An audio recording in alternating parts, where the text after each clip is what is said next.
السلام علیکم دوستو، میرا نام ہے شہرام اور آپ دیکھ رہے ہیں ABD Kids پوڈکاسٹ اور میں ہوں اسماعیل۔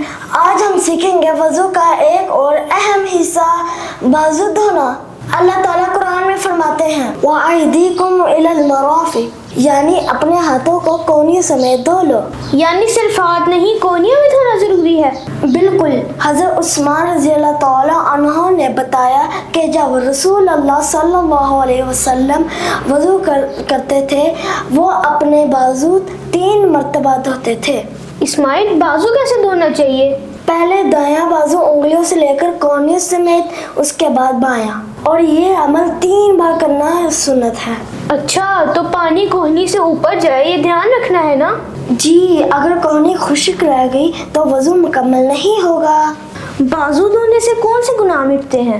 رسول اللہ صلی اللہ علیہ وسلم نے فرمایا جب بندہ اپنا ہاتھ دھوتا ہے تو اس کے ہاتھ سے وہ تمام گناہ جھڑ جاتے ہیں جو اس نے ہاتھوں سے کیے تھے۔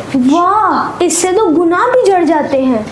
سائنس کہتی ہے کہ بازو دھونے سے جسم کا خون بہتر گردش کرتا ہے، گرمی اور الرجی کم ہوتی ہے، ہاتھوں میں جراثیم کم ہو جاتے ہیں اور بچہ چاقو چوبند ہو جاتا ہے۔ اور سب سے مزے کی بات، ٹھنڈے پانی سے بازو دھونے سے نیند بھی بھاگ جاتی ہے۔ تو بچوں، وضو میں بازو دھونا سنت اور صفائی دونوں ہے۔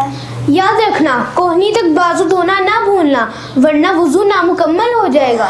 اللہ حافظ۔ اور ہاں، ABD Kids کو سبسکرائب کرنا